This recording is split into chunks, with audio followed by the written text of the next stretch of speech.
Hi guys, welcome to my tiny corner of the internet called the Food Space. My name is Aisha and I'm a baby food scientist. Well, I am your online baby food scientist.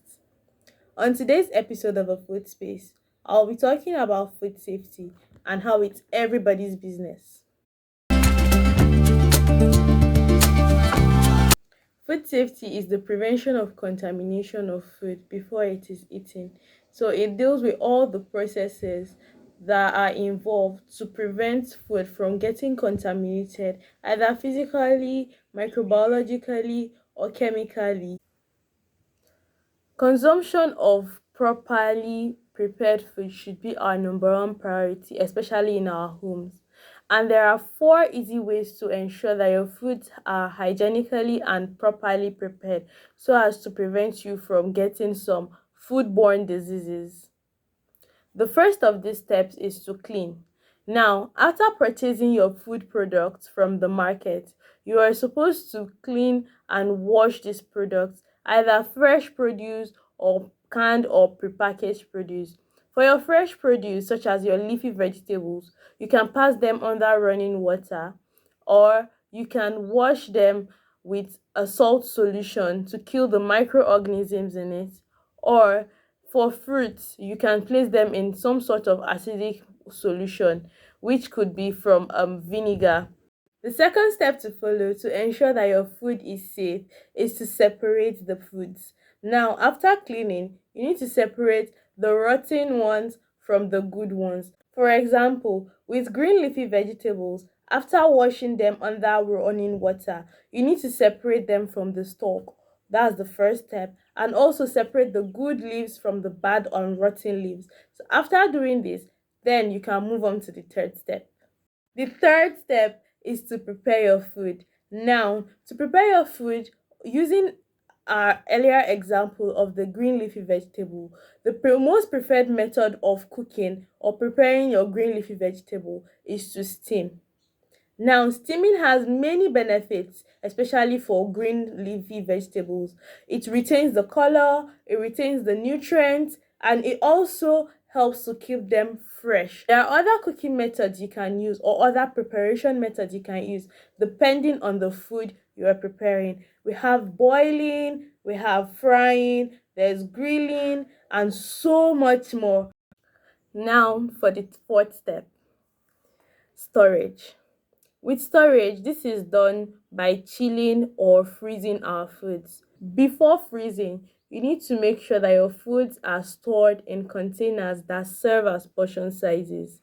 This is to ensure the freshness of your food after reheating, and also to ensure that the nutrients in your foods are not denatured or destroyed by heat.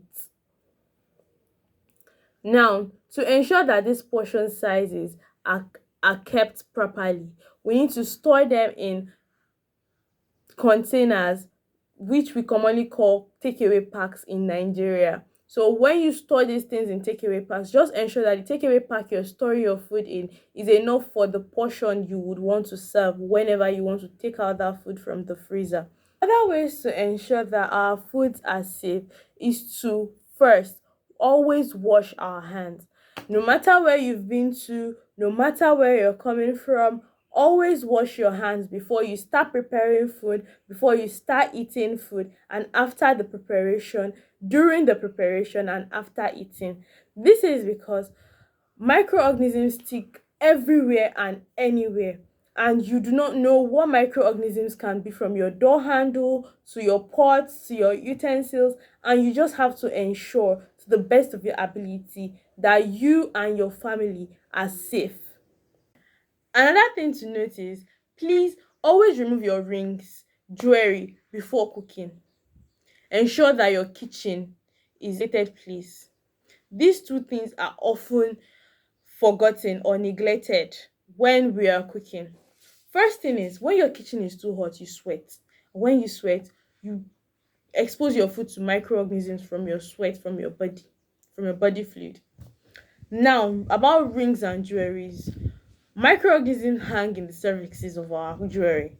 Especially after you use the restroom and then you want to cook. You just assume, oh, I've washed my hands. But do not forget that that ring has cervixes, and you want to remove every dirt that will be in your ring. So please ensure you remove your rings, jewelries, and so on. Ensure your kitchen is a ventilated place so that you do not suffocate, so that you do not sweat too much, so that you do not even sweat at all, so that you do not contaminate your food. Additionally, in our home, we should ensure that we have great, impeccable sanitary practices. This is because sanitation works hand in hand with our food. If your home is dirty, your food is going to be affected. If your personal hygiene is bad, your food is going to be affected. That being said, please and please always wash your hands before you cook and after you cook. Always wash your hands immediately after using the restroom. Always wash your hands before you eat. These are very, very critical points in the journey to our food. Before cooking, after cooking, before eating, after eating. These points are very, very critical to the health of our food and our health. Now, when you have good, proper food safety measures in place, you would minimize the risk of you having foodborne diseases or infections to the lowest possible level. Protecting our health is something that everyone should do. Everyone should take care of. From you at home to those producing food in large quantities, to the industries, to the food vendors selling food. Everyone has a role to play in ensuring food safety. So guys, please like this video and subscribe to my channel to see more food content. Also, you can comment below the things you would like to know about food and food science, and also leave your feedback. Thank you.